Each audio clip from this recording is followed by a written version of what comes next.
Lakers fans, remember the specific number here. Denver offered Peyton Watson 5 years, $70 million. Watson wants more. Specifically more than teammate Christian Braun's 5-year, $125 million deal, despite Braun getting his extension a year earlier. That gap never closed. Mark Stein reported Watson is genuinely considering taking his 1-year qualifying offer just to reach unrestricted free agency next summer instead. That was the stalemate. And at 12:51 this afternoon, Shams Charania said that stalemate just ended in a direction nobody expected. Peyton Watson has been traded, a sign-and-trade agreement, from the Denver Nuggets to the Los Angeles Lakers. Before you scroll off, I'll tell you the specific reasoning Shams gave for why Denver finally moved off its own 5-year offer and what Luka Doncic posted minutes later. Here's how it went down. Shams delivers. I want to explain why Denver moved off their own position. My understanding is that Denver, already the league's only projected second apron team, recognized that matching Watson's actual asking price risked real luxury tax consequences given their broader roster around Jokic. A sign and trade let them get real value rather than simply losing him to restricted free agency limbo or a qualifying offer standoff. Once the Lakers offered real draft compensation, Denver moved. Or read that back. Genuine, specific tax apron reasoning, not a guest dressed up as a report. And minutes later, Luka posted, "Been watching this kid's defense for years. Real two-way piece, exactly what we've needed on the wing." That's Luka identifying a specific, real defensive gap this roster has carried all offseason. Now the whiplash. Denver reportedly wasn't willing to move on from Watson at all. Why the reversal? Here's the honest answer. Denver's stated preference was to keep him if they could get the number down. But real second apron tax exposure changes the calculus fast once a genuine trade partner appears with real value on the table. 3 reasons Shams was confident. Reason 1, even after this offseason's additions, the Lakers lack a genuine, switchable two-way wing defender in his prime. Watson, still only 23, is exactly that archetype. Reason 2, Redick's system wants versatile wings who can guard multiple positions and space the floor. Watson's game fits precisely, unlike a more offense-only addition would. Talk to me in the comments. Does landing a genuine restricted free agent this young excite you more than the veteran additions this roster's already made this offseason? Go. Reason 3, the specific second apron tax detail Shams cited confirms real, technical front office reasoning, not speculation about why a team would suddenly move off its own position. Now the skeptic, Stephen A. Smith. Denver just showed you they value this kid, offered him real money. Why would the Lakers give up assets for a restricted free agent who wanted to leave anyway? Fair point about mutual fit questions worth taking seriously. But here's the counter. This isn't Denver dumping him for nothing. It's a sign and trade, meaning real compensation flows back to them. And Watson's own preference for more money than Braun tells you this situation was always about genuine value, not simple loyalty to either side. Here's the human weight. Watson has spent 4 years as a high upside role player, never quite paid what he genuinely believes he's worth. A fresh, larger role represents real opportunity to prove that value on a new stage. But the honest risk, he's unproven as a full-time, high-usage piece. His best stretches came specifically with Denver's stars sidelined by injury. Let's talk about what Denver's roster situation actually looks like now heading into the season. Second apron restrictions forced real hard choices this entire offseason, and Watson's specific asking price, above Braun's number, made him the more expendable of Denver's 2 young wings once tax math got genuinely serious. Let's also talk about role clarity. Watson isn't walking in as a star. He's a genuine two-way, 3-and-D wing meant to guard the opponent's best perimeter threat while spacing the floor around Luka and the rest of this offense. Let's also talk about the actual production numbers here because they deserve real attention rather than a passing reference. Watson averaged 14.6 points, 4.9 rebounds, and 1.1 blocks over 54 games last season, a real leap that outpaced Braun's own numbers across that same stretch according to multiple reports. That specific statistical case is exactly why Watson's camp felt genuinely justified asking for more than Braun received a year earlier. Let's actually walk through Watson's full recent career arc because it genuinely matters for understanding why this specific trade carries real weight for both sides involved.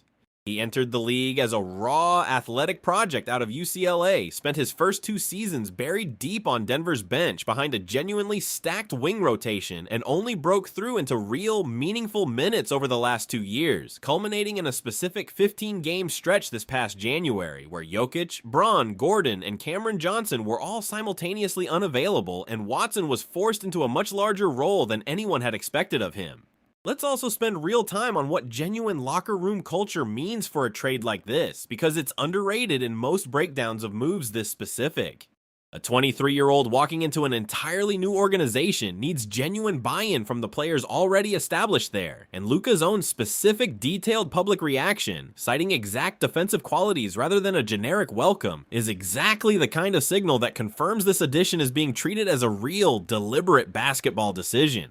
Let's also address the honest question of whether Watson's specific breakout stretch genuinely reflects his real, sustainable talent level, or whether it was an unrepeatable product of unusual circumstances with Denver's stars all simultaneously out at the same time. That's a fair, legitimate question any acquiring team has to weigh seriously rather than simply assuming those flashes translate cleanly into a full, genuinely larger role across an entire 82-game season. So let me bring it home. Watson to the Lakers matters because he fills a real, youthful two-way wing gap, because Denver's own tax situation made this trade rational for both sides, and because Shams' specific apron detail confirms real sourcing. Luka's own reaction is the receipt. Now here's what I'm watching next. Hit subscribe. If Watson lands in LA, the next question is exactly what draft compensation Denver received, and how quickly he adjusts to a genuinely larger role. I've got a read on it that will surprise you. For now, comments, likes, subscribe. Lakers fans, Denver couldn't afford to keep saying no. Wild Autumn. Let's also talk about the specific sign and trade mechanics here, because they're worth understanding in more technical detail than most coverage bothered to explain. This structure lets Denver actually receive real, tangible compensation for a restricted free agent they otherwise risked losing for nothing through a qualifying offer standoff next summer, while giving the Lakers a way to acquire Watson using Denver's own restricted free agency leverage, rather than needing to clear separate outright cap space of their own. Let's also spend real time on what Redick's own coaching background suggests about how he'll actually deploy Watson day to day. Redick has spoken extensively in prior media work about valuing switchable wing defenders who don't need the ball in their hands to be genuinely effective, and Watson's specific game, real length, defensive versatility, a still developing outside shot, fits precisely that archetype rather than requiring him to be miscast into a role that doesn't play to his actual strengths. Let's also address the real financial risk the Lakers are taking on here, because it deserves honest attention. A sign and trade of this magnitude represents genuine long-term commitment to a player with a real, but still genuinely limited track record as a full-time rotation piece, and that commitment doesn't fully de-risk itself just because today's specific fit narrative sounds compelling on paper. Let's also talk about what Denver actually gets back in this deal, because it's worth understanding both sides of this transaction rather than only the Lakers' own perspective. Real draft compensation, even if not headline-grabbing on its own merits, represents genuine value for a front office that could have otherwise watched Watson simply walk via the qualifying offer route next summer with zero return whatsoever for 4 years of real development. Let's also spend a moment on how genuinely rare it actually is for a restricted free agent this young, with this specific level of recent statistical growth, to actually get moved rather than matched or retained outright by his original team. Teams generally fight hard to keep exactly this kind of ascending, cost-controlled talent, which tells you Denver's specific tax situation this year was genuinely unusual and severe enough to override their own stated preference to keep him around. Let's also address the specific timeline pressure that pushed this deal to close now rather than later in the offseason. With training camp already underway, both sides had real incentive to resolve this before it dragged into the regular season itself, disrupting Watson's own integration and conditioning, heading into real, live competitive games. Let's also talk about what Christian Braun's own extension a year earlier tells us about Denver's internal valuation process specifically. Braun, by most statistical measures, actually produced less than Watson did last season, yet secured the larger guaranteed deal specifically because Denver moved on him a full year before Watson's own situation became this genuinely contentious. Let's also close with one honest note on Watson's own personal motivation here. By multiple accounts, he specifically prioritized real, long-term value and genuine opportunity over simply accepting the first extension offer available to him, a calculated approach that speaks directly to how seriously he takes his own career trajectory at this exact stage. Let's also talk about the specific defensive versatility that made Watson such a coveted trade target across the league this entire offseason. He's shown real ability to guard positions 1 through 4 in stretches, precisely the kind of switchable, multi-positional defender that modern playoff basketball genuinely demands, which is exactly why Atlanta, the Clippers, and Milwaukee all reportedly explored sign and trade scenarios of their own before the Lakers actually closed this one first. Let's also note the specific irony that Watson, once buried on Denver's own bench for 2 full seasons, now walks directly into a genuine larger role with real expectations attached almost overnight. A real full circle moment for a player who's had to earn every single minute of his career the hard way. Let's also close by naming the honest tension here plainly.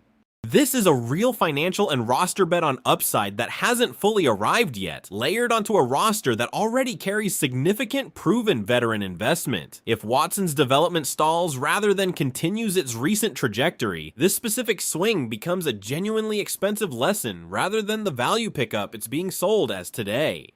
Let's also touch on how this fits Rob Pelinka's broader pattern this offseason of pairing established stars with genuinely young, cost-controlled talent rather than exclusively chasing proven veterans. That balance, upside alongside experience, is exactly the kind of roster construction philosophy that keeps a title window open for years rather than just one. Let's close on this note. Whatever the outcome, Watson's own camp got exactly what it was reportedly seeking all along: genuine leverage that turned into a genuine larger opportunity, rather than simply settling for Denver's original offer out of fear the market wouldn't actually materialize.